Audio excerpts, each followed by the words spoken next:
ورسوله أرسله بالحق بشيرا ونذيرا يا أيها الذين آمنوا اتقوا الله حق تقاته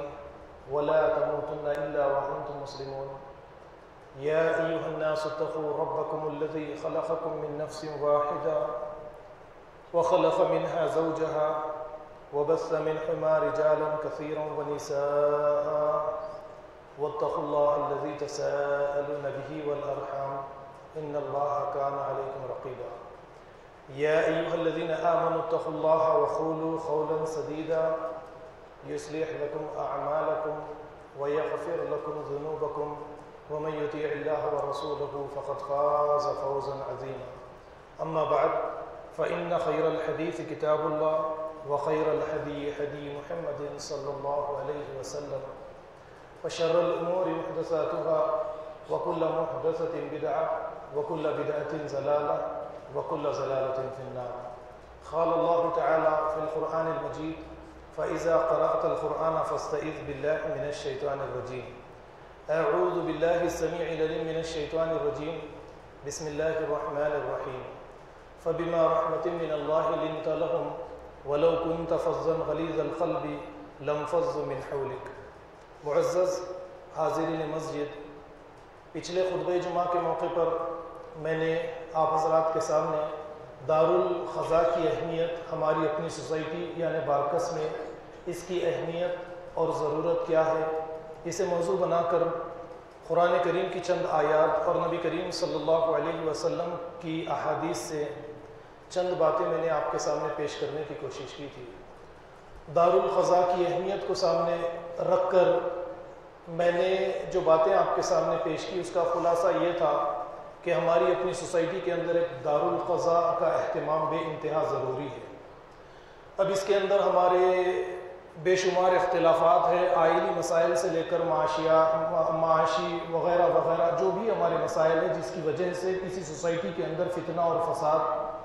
پیدا ہوتا ہے۔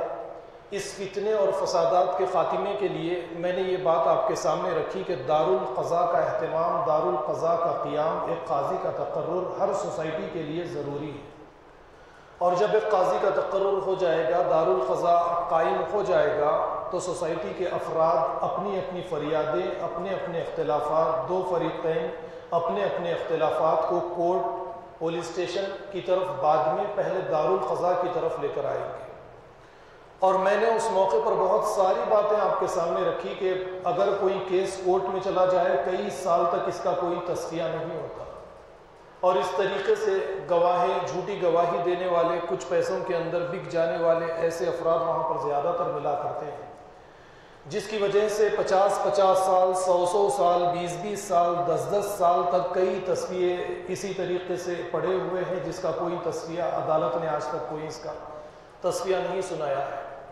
اسی لیے میں نے یہ بات آپ کے سامنے پیش کی تھی، قرآن کریم کی بہت ساری آیات اور احادیث بھی بہت ساری آپ کے سامنے رکھی تھی الحمدللہ۔ اس کے بعد میں ہم نے اس پر کامیابی بھی حاصل کی، ہر مکتب فکر کے علماء کو ایک جگہ پر ہم نے جمع کیا، اور تمام کے تمام مکتب فکر کے علماء، ہماری اپنی سوسائٹی، ہماری اپنی بستی بارکس کے علماء ایک جگہ پر جمع بھی ہوئے، اور سب نے اس بات پر اتفاق کیا کہ سب کے سب بیٹھ کر ایک جگہ پر کام کریں گے، بستی کے اختلافات کو ختم کرنے کے لیے جدوجہد کریں گے، اور انصاف پر مبنی ایک نظام قائم کریں گے جس کے ذریعے سے فتنہ فسادات کا خاتمہ ہو سکے۔ یہ ایک بہت اچھی پہل ہے، انشاءاللہ العزیز ان قریب اس کا قیام ہماری اپنی سوسائٹی کے اندر وجود میں آ جائے گا۔ اب اس کی تاریخ کیا ہوگی، یہ کب نافذ ہوگا، یہ باتیں میں آپ کے سامنے موقع کے حساب سے آپ کے سامنے پیش کرنے کی کوشش کروں گا۔ پچھلے خطبہ جمعہ کے موقع پر یہ مسئلہ، یہ مدعا اٹھایا گیا تھا، کامیابی کی طرف یہ مسئلہ آگے بڑھ رہا ہے الحمدللہ۔ آج اس خطبہ جمعہ کی مناسبت سے آپ کے سامنے، جیسا کہ آپ جانتے ہیں کہ 29 ربیع الاول کی تاریخ ہے، اور ربیع الاول کے پہلے خطبہ جمعہ کے موقع پر میں نے اس مہینے کو ایک کمپیشین منتھ یعنی رحمت کا مہینہ بول کر ہم رحمت کے مہینے کے طور پر ہم کس طریقے سے منائیں، یا ربیع الاول کی 12 تاریخ کو کمپیشین ڈے کے طور پر ہم کس طریقے سے منائیں، بدعات سے اجتناب کریں اور وہ کام کاج کرے جس کے ذریعے ایک سوسائٹی میں افراد کو فائدہ پہنچے. یہ باتیں میں نے آپ کے سامنے رکھی تھی. اور خاص کر اس موقع پر ایک حدیث میں نے آپ کے سامنے پیش کی تھی جس میں اللہ کے نبی سے یہ پوچھا گیا تھا, اے اللہ کے نبی, پیر کے دن کا روزہ آپ کس لیے رکھا کرتے ہیں؟ تو اللہ کے نبی نے فرمایا تھا, ولدت فیہ, پیر کے دن میں پیدا ہوا, اسی لیے میں پیر کے دن روزہ رکھا کرتا ہوں. تو میں نے یہ بات آپ کے سامنے رکھی تھی کہ اگر کوئی رکھنا ہی چاہتا ہے, کرنا ہی چاہتا ہے ربیع الاول کے 12 تاریخ کو ربیع الاول کی, تو وہ کم سے کم ایک روزہ رکھے. یہ نبی کریم صلی اللہ علیہ وسلم کی سنت ہے. اور اس سے پہلے بھی کئی سالوں سے میں بہت ساری باتیں آپ کے سامنے پیش کر رہا تھا.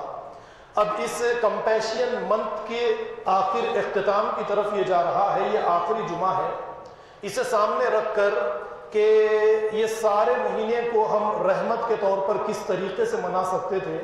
اسی کا ایک خلاصہ آج کے اس خطبہ جمعہ کے موقع پر آپ کے سامنے پیش کرنے کی کوشش کروں گا. آپ نبی کریم صلی اللہ علیہ وسلم کی ساری زندگی پر اگر آپ نظر ڈالیں گے تو پیدائش سے لے کر نبی کریم صلی اللہ علیہ وسلم کی آخری جو روز رہا اس وقت تک کے سارے واقعات آپ کو تاریخ کی کتابوں میں, سیرت کی کتابوں میں, احادیث کی کتابوں میں آپ کو مل جائیں گے. تاریخ ایک الگ چیز ہے, تاریخ کے اندر ہر وہ بات لکھی جاتی ہے, لیکن اگر آپ سیرت کی بات کریں نبی کریم صلی اللہ علیہ وسلم کی, تو سیرت میں نبی کریم صلی اللہ علیہ وسلم کے اخلاق اور کردار کو نمایاں کر کے پیش کیا جاتا ہے. اور پھر آپ قرآن کریم پر بھی اگر آپ غور کریں گے تو نبی کریم صلی اللہ علیہ وسلم کی ذات کے بارے میں سارے عالم کے لیے ایک خاص بات یہ بیان فرمائی گئی, وما ارسلناک الا رحمۃ للعالمین, کہ ہم نے آپ کو اے نبی صلی اللہ علیہ وسلم سارے عالموں کے لیے رحمت بنا کر بھیجا ہے. تو رحمت للعالمین نبی کریم صلی اللہ علیہ وسلم کو بنا کر بھیجا گیا. اب اس اعتبار سے نبی کریم صلی اللہ علیہ وسلم کی سیرت کو اگر ہم سامنے رکھیں گے تو وہ ساری باتیں جنگوں میں کیا ہوا, جنگ کے وقت میں کیا ہوا, کیا نہیں ہوا, ان تمام باتوں سے بھی ہم صرف وہ باتوں کو لے سکتے ہیں کہ نبی کریم صلی اللہ علیہ وسلم کی شخصیت, آپ کا کردار, وہ چاہے جنگ کے موقع پر رہے, وہ چاہے لین دین کے موقع پر رہے, وہ چاہے سوسائٹی کے ساتھ یا پڑوسی کے ساتھ معاملہ کرنے کے معاملے میں رہے, ہر اعتبار سے نبی کریم صلی اللہ علیہ وسلم کے معاملات کو اگر ہم سامنے رکھیں گے تو آپ کو صرف ایک ہی چیز جھلک کر آپ کے سامنے ایک ہی چیز نمایاں ہوگی, وہ ہے رحمت. آپ کہیں پر بھی نبی کریم صلی اللہ علیہ وسلم کی شخصیت کو لے لیجئے. میں نے کچھ سال پہلے بھی کچھ اہم باتیں نبی کریم صلی اللہ علیہ وسلم کی آپ کے سامنے پیش کی تھی. وہ یہ کہ نبی کریم صلی اللہ علیہ وسلم نے خود یہ فرمایا تھا, انما بعثت لاتمم مکارم الاخلاق, مجھے اخلاق کی تکمیل کے لیے, اعلیٰ اخلاق کی تکمیل کے لیے تمہارے بیچ میں بھیجا گیا ہے. یعنی انسانوں کے اندر اعلیٰ انسانی اوصاف کو پیدا کرنے کے لیے, ان کی اس طریقے سے تعمیر اور تربیت کرنے کے لیے, یا اللہ کے رنگ میں رنگنے کے لیے مجھے انسانوں کے بیچ میں مجھے بھیجا گیا ہے. اور اب آپ رسول اللہ صلی اللہ علیہ وسلم کی ساری زندگی پر, 23 سالہ زندگی پر اگر آپ نظر ڈالیں گے تو آپ کو یہی رحمت کا معاملہ ملے گا. یا جوانی, بلوغت کی جو عمر آپ صلی اللہ علیہ وسلم کی ہے, ابھی آپ نبی نہیں بنے, آپ کی زندگی پر آپ صلی اللہ علیہ وسلم کی زندگی پر اگر آپ نظر ڈالیں گے, آپ کو ہر جگہ پر, ہر مقام پر, جبکہ عرب مکہ کی سرزمین میں ہر طریقے سے, یعنی اخلاقی اعتبار سے, کردار کے اعتبار سے, معاملت داری, یہ ساری چیزوں میں کمیاں اور کوتاہیاں, لاپرواہیاں, بد اخلاقی, یہ ساری چیزیں موجود تھی. لیکن اس وقت میں بھی ایک ایسی شخصیت عرب کے بیچ میں موجود تھی جن کے اخلاق اعلیٰ تھے, معاملت داری میں یہ نمایاں شخصیت رکھتے تھے. تو اللہ رب العالمین نے آپ کو رسول بنا دیا. آپ کو رسول بنانے کے بعد میں وہ بات میں بار بار آپ کے سامنے رکھتا ہوں کہ نبی کریم صلی اللہ علیہ وسلم چند الفاظ کو لے کر کوہ صفا پر کھڑے نہیں ہوئے. بلکہ نبی کریم صلی اللہ علیہ وسلم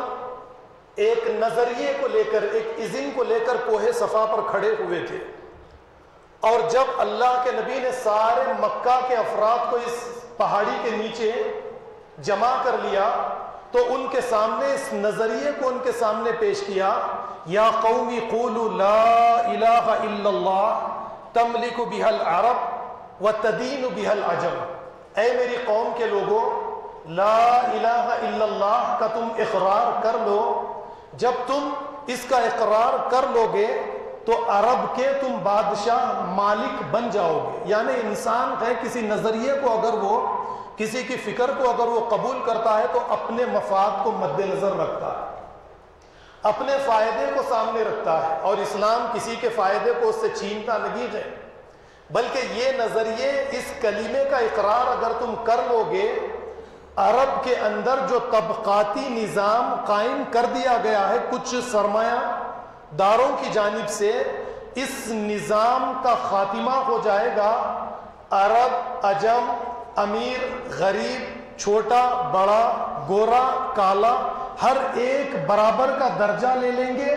اور تجارت کے مسئلے میں، معیشت کے مسئلے میں ایک ربوبیت کا نظام جو اللہ رب العالمین نے قائم کیا ہے، یہی نظام مکہ کی سرزمین پر قائم ہو جائے گا، ہر ایک شخص کی زندگی بہترین زندگی کے اندر تبدیل ہو جائے گی۔ میں نے اس سے پہلے بھی یہاں پر آپ کے سامنے بات رکھی، سوائے چند لوگوں کے اس بات کو مکہ کے سارے لوگ نہیں سمجھ سکے، اس کلمے کی حقیقت کو انہوں نے نہیں جانا، اور جنہوں نے جانا وہ ابو بکر صدیق تھے، وہ خدیجۃ الکبریٰ تھی، یا اس طریقے سے عشرہ مبشرہ تھے جنہوں نے اس کلمے کو جان لیا، اور پھر یہ کہا تھا وَتَدِينُ بِهَا الْعَجَمْ، کہ یہی تمہارے نظریے کو عجم بھی قبول کر لیں گے، تم ساری دنیا کے اوپر غالب آ جاؤ گے۔ اب نبی کریم صلی اللہ علیہ وسلم ایک سوسائٹی کے اندر، ایک مکہ کی سرزمین کے اندر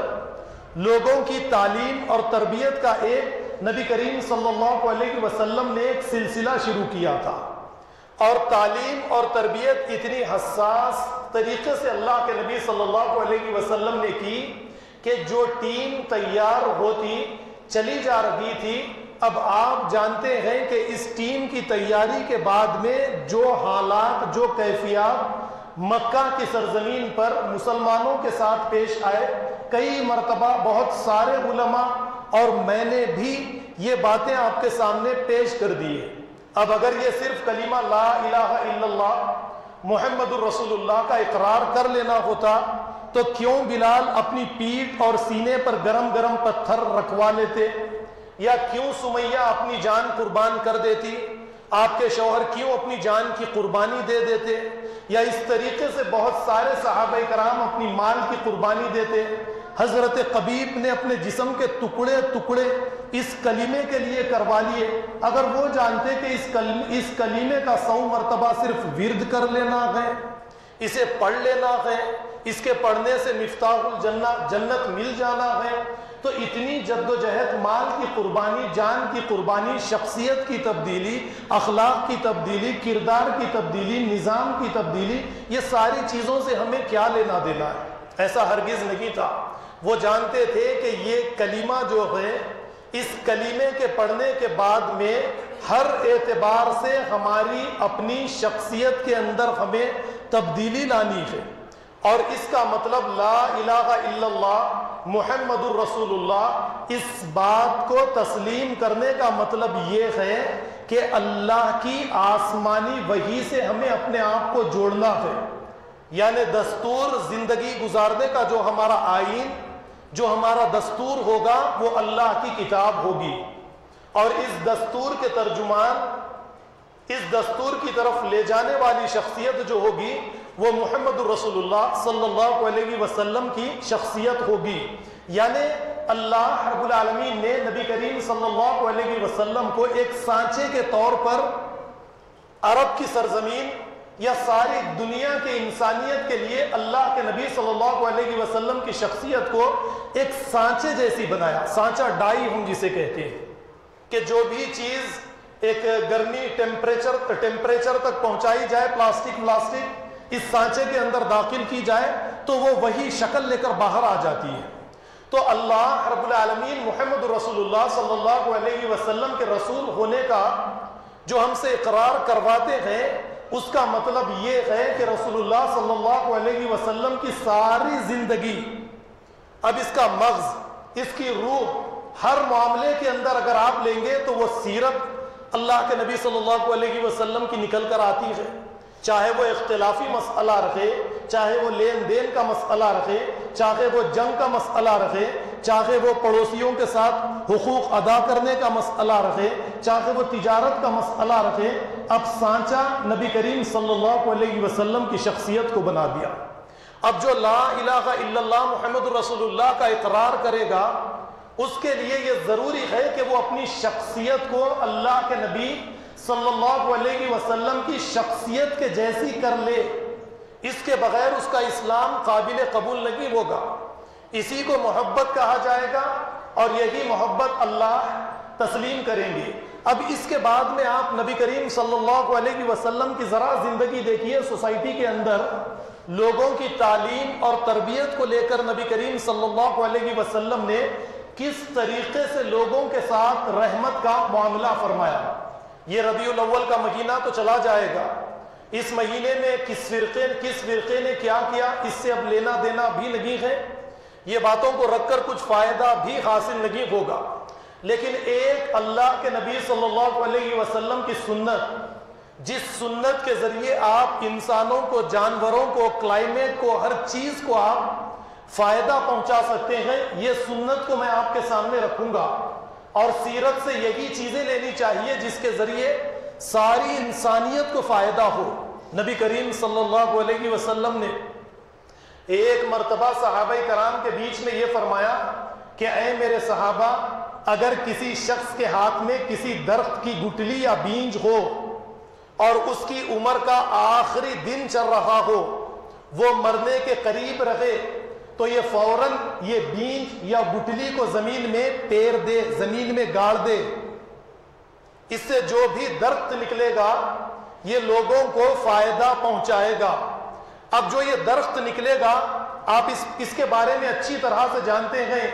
ایک تو یہ ہماری کاربن ڈی آکسائڈ کو لے گا، اس کے بدلے میں ہمیں آکسیجن دے گا،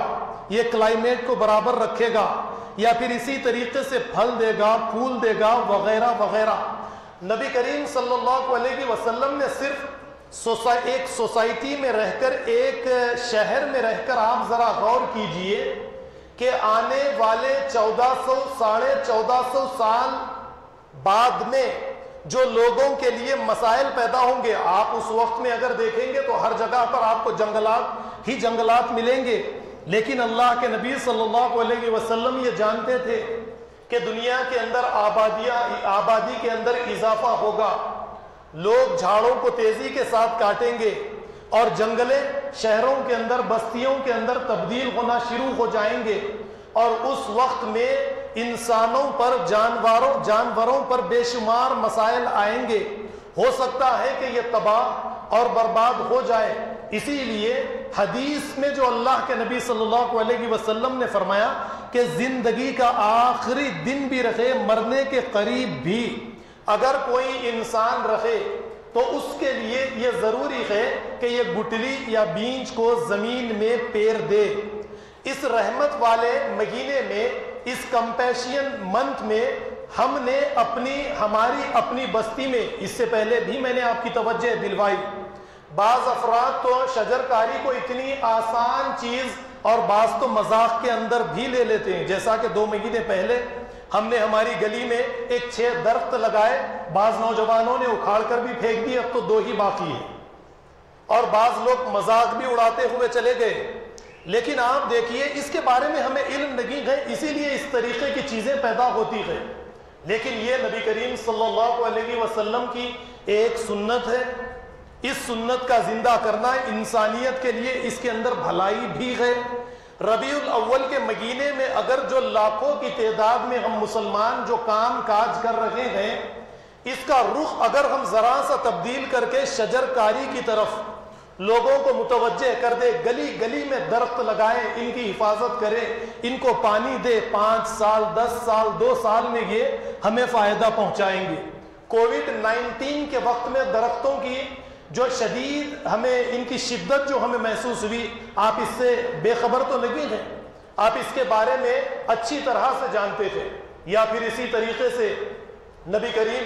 صلی اللہ علیہ وسلم کی وہ پیاری تعلیمات، جن تعلیمات کو لے کر ایک دفعہ نبی کریم صلی اللہ علیہ وسلم نے صحابہ سے یہ کہا تھا کہ اے صحابہ، اگر تمہاری بستی کے سامنے سے یا تمہارے گھروں کے سامنے سے پانی کی کوئی نہر بہتی ہے تو اس پانی کی نہر سے بھی تم پانی کو ضائع مت نہ کرو گے، اس کے اندر یورین نہیں کرو گے، جتنی تمہاری ضرورت ہے اتنا پانی لوگے اور باقی کا پانی دوسروں کے لیے چھوڑ دو گے۔ ذرا آپ غور کیجئے کہ اب پانی کے مسائل ہم بھی نہیں جانتے، کیونکہ نل کھولیں گے گورنمنٹ کی جانب سے پانی تو ہمارے گھروں میں آ جاتا ہے، یا بور کے ذریعے جتنی زمین کے اندر ہم زمین میں جائیں پانی لے لیں، لیکن آپ آگے جانتے ہیں کہ یہ تمام کے تمام مسائل ہمارے سامنے آنے والے ہیں۔ تو لوگوں کی توجہ اس جانب ہم اس مہینے میں، ربیع الاول کے مہینے میں اس جانب مبذول کروائیں، انہیں متوجہ کرے کہ پانی کی حفاظت کرے، جھاڑوں کی حفاظت کرے، اس کے ذریعے ہی انسانوں کی بقا ہے، جانوروں کے لیے، انسانوں کے لیے یہ چیز بے انتہا ضروری ہے۔ یہ نبی کریم صلی اللہ علیہ وسلم کی 2 سنتیں تو میں نے آپ کے سامنے آج کے اس خطبہ جمعہ کے موقع پر پیش کی ہے۔ اب اس طریقے سے دیکھیے، ایک آیت جو میں نے خطبہ مسنونہ کے بعد میں سورہ آل عمران سے لے کر آپ کے سامنے پیش کی ہے، اس آیت کو آپ کے سامنے میں رکھوں گا۔ اللہ رب العالمین نے فرمایا فَبِمَا رَحْمَةٍ مِّنَ اللَّهِ لِنْتَ لَهُمْ وَلَوْ كُنْتَ فَظًّا غَلِيظَ الْقَلْبِ لَانفَضُّوا مِنْ حَوْلِكَ، کہ اے نبی صلی اللہ علیہ وسلم، آپ اللہ کی رحمت کی وجہ سے لوگوں کے لیے نرم، با اخلاق، نرم دل اور شیریں زباں ثابت ہوئے۔ اگر آپ سخت دل ہوتے اور بد زبان ہوتے تو لوگ آپ کی طرف کبھی متوجہ نہیں ہوتے، لوگ آپ کو چھوڑ کر بھاگ جاتے، لوگ آپ کی جانب کبھی یعنی آپ کی طرف لوگ کبھی نہیں آتے۔ ذرا غور کیجئے، آپ اللہ رب العالمین نے نبی کریم صلی اللہ علیہ وسلم کے اخلاق کو یہاں پر پیش کیا ہے۔ اب ہماری اپنی سوسائٹی میں شروع میں نے بات آپ کے سامنے رکھی کہ اخلاق اور کردار، سیرت کے ذریعے ان کی چیزوں کو نمایاں کیا جاتا ہے، اور ہر مسئلے میں، ہر شعبے میں نبی کریم صلی اللہ علیہ وسلم کی ساری زندگی کو آپ لے لیجئے، جہاں کہیں پر بھی آپ نبی کریم صلی اللہ علیہ وسلم کو جنگ کے موقع پر اٹھا کر دیکھیں گے، آپ کے بہترین اخلاق صحابہ کرام، مشرکین، دشمنوں کے بیچ میں نمایاں ہو جائیں گے۔ یا نبی کریم صلی اللہ علیہ وسلم کسی کو قرض دیتے اور اس سے واپسی کا مطالبہ کرتے، نبی کریم صلی اللہ علیہ وسلم کے اخلاق، آپ کی سیرت، آپ کا کردار، آپ کی نرمی آپ کے سامنے نمایاں ہو جائے گی۔ تو اس اعتبار سے سوسائٹی کے لیے یہ ضروری ہے، سوسائٹی کے ہر فرد کے لیے یہ ضروری ہے کہ نبی کریم صلی اللہ علیہ وسلم کے ان اخلاق، ان صفات، اس اسوے کو اپنے اندر داخل کرے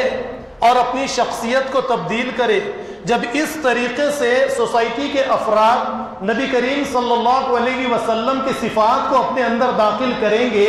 اپنے اخلاق میں تبدیلی لائیں گے، اپنے کردار میں تبدیلی لائیں گے، جب سوسائٹی، جیسے قرآن اللہ کے نبی صلی اللہ علیہ وسلم کو رحمت للعالمین کہتا ہے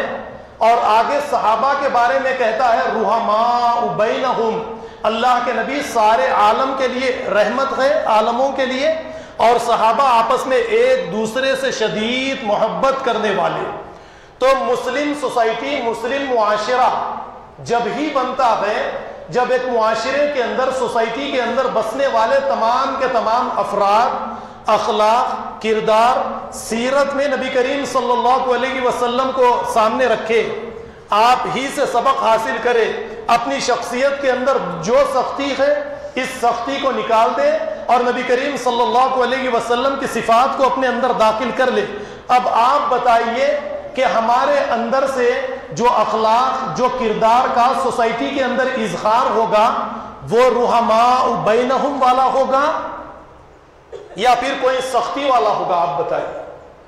رحماء بینہم والا ہوگا، ہم آپس میں ایک دوسرے سے محبت کرنے والے بنیں گے۔ تو ربیع الاول کا مہینہ ہمیں یہی درس دیتا ہے،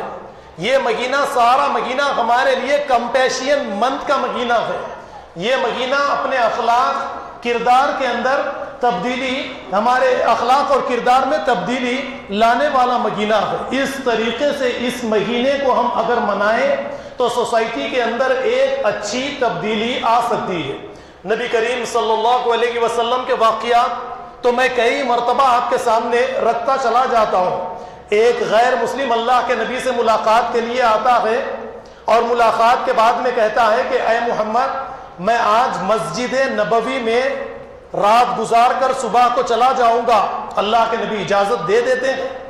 اور یہ مسجد نبوی میں رات کے وقت شرارت کی نیت سے پیشاب کر دیتا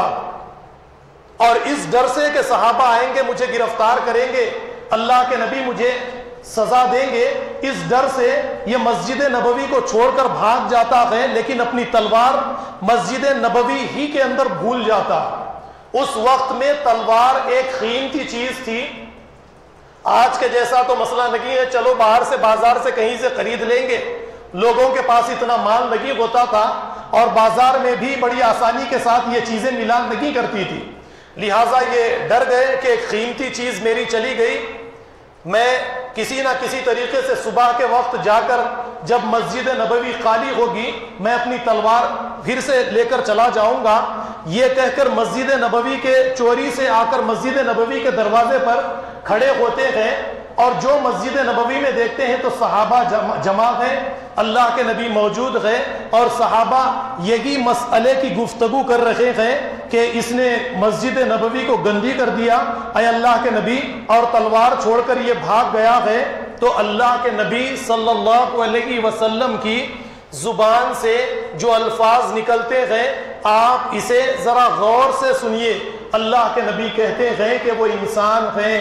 انسان غلطی کا پتلا ہے، انسان سے غلطی ہوتی ہے، اس کے دل میں خوف ہے، اگر کسی کو نظر آ جائے تو ڈرانے کی ضرورت نہیں ہے، اس کے دل میں ہمارے لیے محبت پیدا کی جائے، اگر وہ کہیں پر مجھے نظر آ جائے گا تو میں خود اس کی یہ تلوار اسے واپس دے ڈالوں گا۔ وہ باہر سے سنتا ہے فوراً اللہ کے نبی کے یہاں پر، کیونکہ اسے امن، اسے یہ محسوس ہو گیا کہ یہاں پر اس مجلس میں مجھے کوئی نقصان نہیں پہنچایا جائے گا، یہاں پر تو رحمت والا معاملہ ہو رہا ہے، میرے بارے میں رحمت والی بات چیت ہو رہی ہے، لہٰذا وہ آتا ہے اپنی تلوار کو لیتا ہے، اللہ کے نبی کچھ نہیں کہتے تھے، اپنی تلوار کو لے کر واپس چلا جاتا ہے۔ اگر یہی معاملہ ہمارے اس ملک میں اکثریت والا فرقہ، میں بار بار کہتا ہوں یہی معاملہ اگر کوئی اکثریت والا فرقہ مسجد کے باہر کر دے، فرقے کا کوئی فرد باہر کر دے، اس سے پہلے بھی میں نے باتیں بتائی کہ اگر کوئی پیشاب بھی کر دے، نبی نے فرمایا ایک بالٹی پانی مسجد کو صاف کرنے کے لیے ضروری ہے، ایک بالٹی پانی بہا کر اللہ کے نبی نے ایک شخص کا خون بچا لیا۔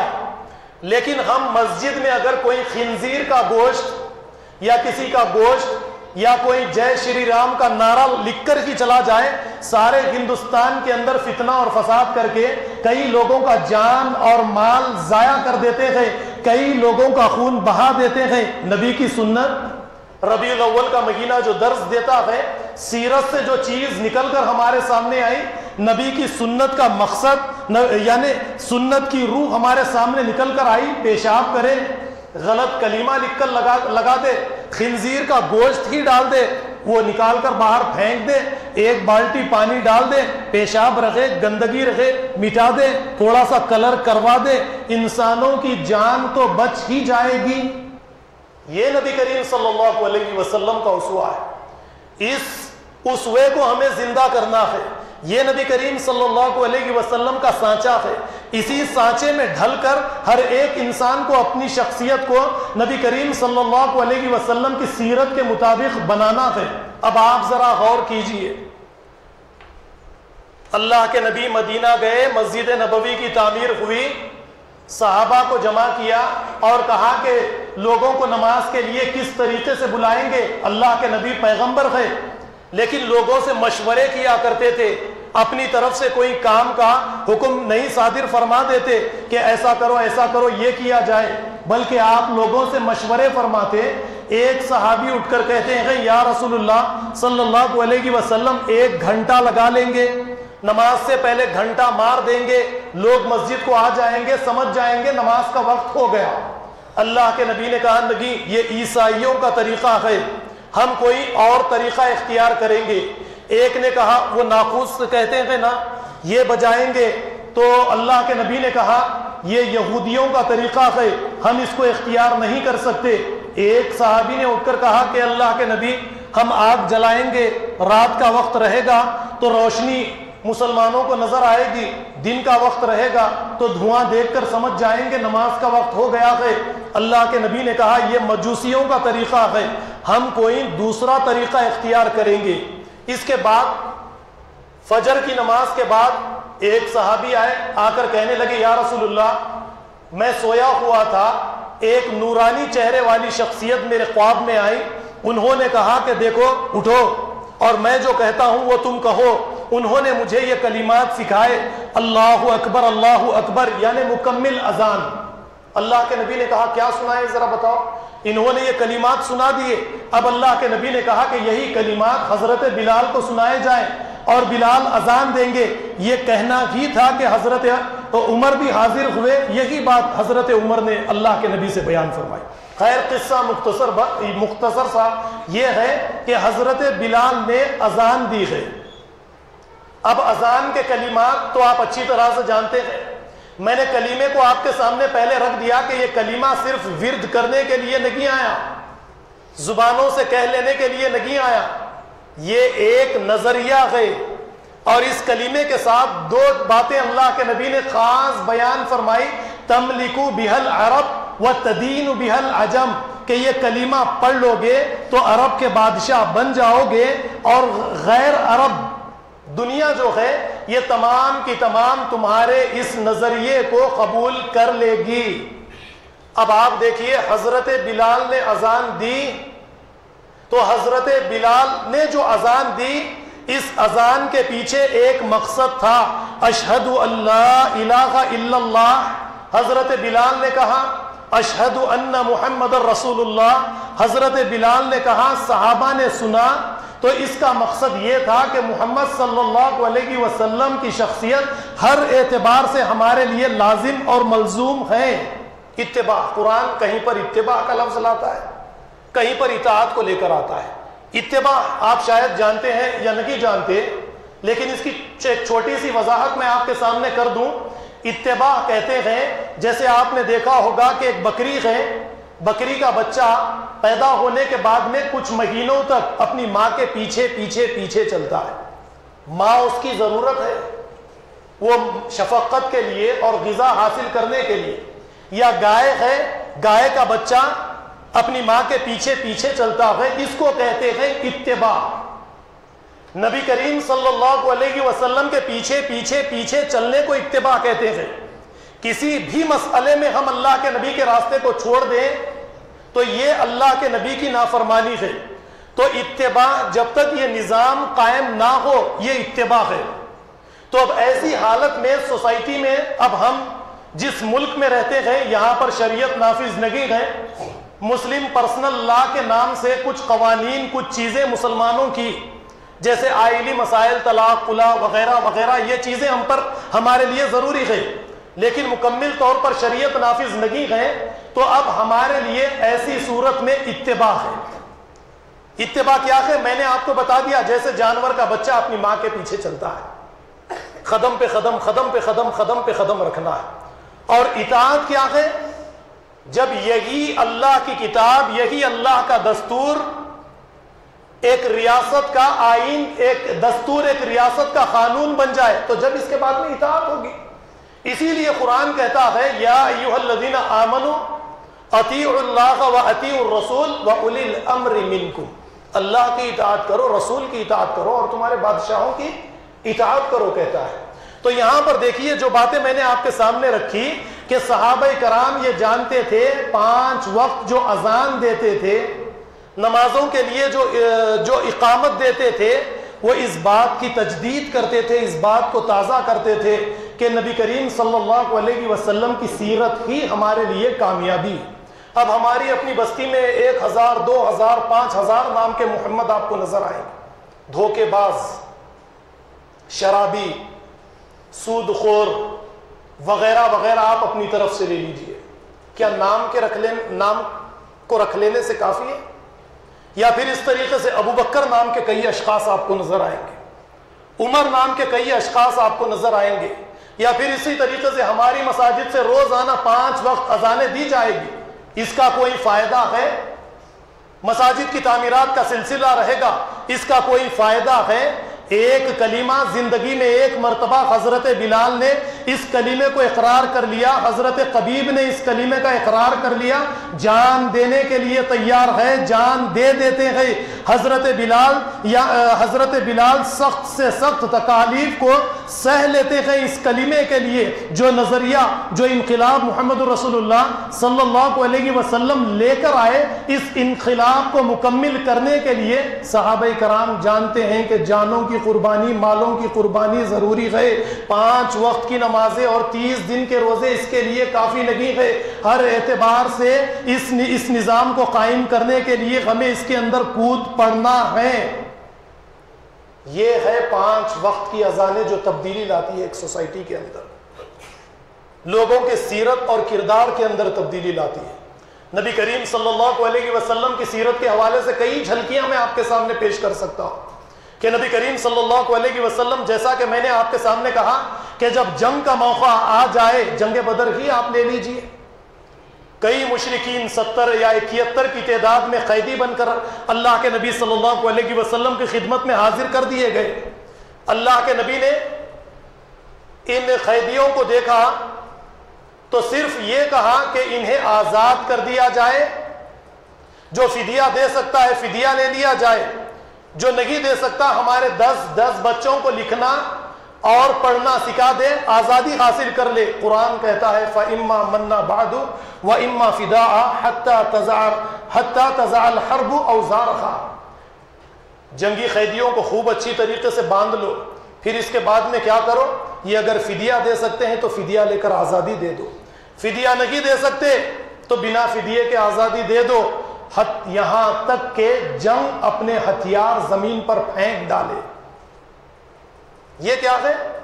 آپ ذرا غور کیجئے، رحمت ہے یہ اللہ کے نبی صلی اللہ علیہ وسلم۔ اللہ کے نبی صلی اللہ علیہ وسلم نے مشرکین عرب کے جو قیدی آئے تھے ان کے ساتھ یہی معاملہ کیا، اور آج ہمیں دارالقضاء کے قیام کے ساتھ ساتھ یہی معاملہ دوسروں کے ساتھ کرنا ہے۔ میں اصل اسی مسئلے کو یہاں سے آج اٹھانا چاہتا تھا آپ کے ساتھ۔ میری ذمہ داری یہی ہے کہ بستی میں ہونے والے مسائل کو آپ کے سامنے رکھنا، ان کو حل کرنے کے لیے نبی کریم صلی اللہ علیہ وسلم کی سیرتوں، اللہ کے نبی کی سیرت سے واقعات کو رکھنا اور آپ کو ابھارنا، آپ کو تیار کرنا کہ مسائل کا حل کس طریقے سے ہوتا ہے۔ سارے قیدیوں کو اللہ کے نبی صلی اللہ علیہ وسلم نے آزادی دے دی، اور پھر آزادی سے پہلے سلوک کیسا کہ جو مشرکین قیدی بن کر آئے، صحابہ خود سوکھی روٹیاں کھاتے، بھوکے رہتے، کھانے کے لیے انہیں تازہ کھانا، تازی روٹیاں انہیں دیتے۔ یہ ہے اسلام، یہ ہے رحماء بینہم، رحمت للعالمین کے ساتھ رحماء بینہم ہمیں بھی بننا پڑے گا۔ اشداء علی الکفار رحماء بینہم، صحابہ آپس میں ایک دوسرے کے اوپر ایک دوسرے سے بے انتہا محبت کرنے والے تھے۔ اب پھر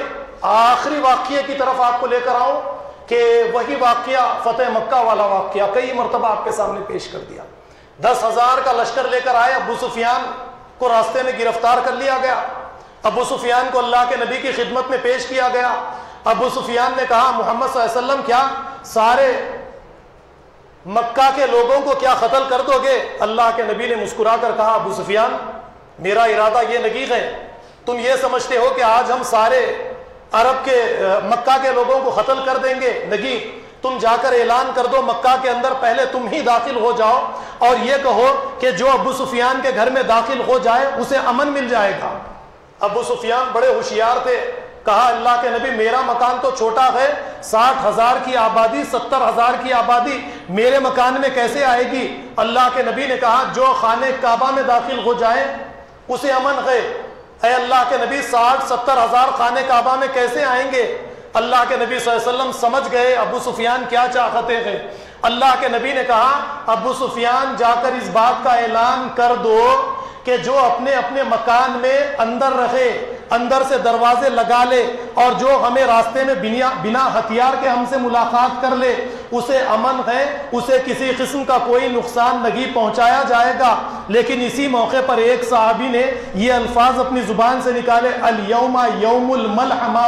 آج کا دن کاٹنے کا دن ہے۔ ان کے ہاتھ میں جھنڈا تھا، اللہ کے نبی نے صحابی سے کہا کہ ان کے ہاتھ سے جھنڈا لے لیا جائے، اور اس کے بعد میں کہا الیوم یوم المرحمہ، آج کا دن رحمت والا دن ہے، آج کسی کو کاٹا نہیں جائے گا، آج کسی سے بدلہ نہیں لیا جائے گا۔ مکہ میں داخل ہوئے، سر اونٹ کی کوہان کو لگے ہوئے اور سینے جھکے ہوئے، سر جھکے ہوئے، سارے مشرکین آ کر سامنے کھڑے ہوئے۔ اللہ کے نبی صلی اللہ علیہ وسلم نے فرمایا لا تثریب علیکم اليوم، آج تمہاری کوئی پکڑ نہیں ہے، تم سب کے سب آج آزاد ہو۔ سوسائٹی کے اندر دارالقضاء تو قائم ہو جائے گا، لیکن بڑے چھوٹوں کو اس طریقے سے معاف کریں گے؟ صرف یہی معاملہ نہیں ہوا، بلکہ آگے کی طرف آپ کو لے جاؤں، 8 سال پہلے مکہ سے ہجرت کر کے جانے والوں نے اپنے مکانات، باغات، اپنی جائیداد، اپنا مال سارے کا سارا مکہ میں چھوڑ کر مدینہ چلے گئے، اور جب واپس آئے تو اللہ کے نبی نے اور صحابہ نے اس بات کا مطالبہ بھی نہیں کیا کہ جنہوں نے ان کے مکانوں پر قبضے کر لیے، ان کی جائیدادوں کو ان سے چھین لیا، اللہ کے نبی نے یہ نہیں کہا کہ جاؤ تمہاری جائیداد کو تم واپس لے لو، جاؤ تمہارے اس مکان کو تم واپس لے لو، تمہارے باغ کو لے لو، تمہاری دکان، تمہاری تجارت کو تم واپس لے لو۔ اللہ کے نبی نے کہیں نہیں کہا، بلکہ دیکھیے یہ ہے رحمت، یہ ہے وہ رحمت والے کام جس کے ذریعے سے ایک انسان، ایک سوسائٹی، ایک مسلم معاشرہ دوسری سوسائٹیوں کے دلوں پر راج کرتا ہے۔ اس طریقے سے لوگوں کے دل جیتے جاتے ہیں۔ تو دارالقضاء کے قیام کے بعد میں یہ ضروری ہے کہ ہم اس طریقے سے آپس میں ایک دوسرے کو معاف کرنے والے بنیں، ایک دوسرے کی غلطیوں کو نظر انداز کرنے والے بنیں گے۔ اس کے بعد میں اس کے نتائج اچھے آئیں گے، اس کے بعد میں اس کے فوائد ہمارے سامنے آئیں گے۔ باتیں اور بہت آگے تک یعنی آگے بڑھائی جا سکتی ہے، لیکن وقت اب اجازت نہیں دیتا، اسی لیے میں اپنی باتوں کو یہیں پر ختم کرتے ہوئے اللہ سے دعا کرتا ہوں کہ جو کچھ بھی کہا گیا ہے اللہ تعالی ہمیں اسے سمجھنے والا، دوسروں کو سمجھانے والا بنائے۔ وآخر دعوانا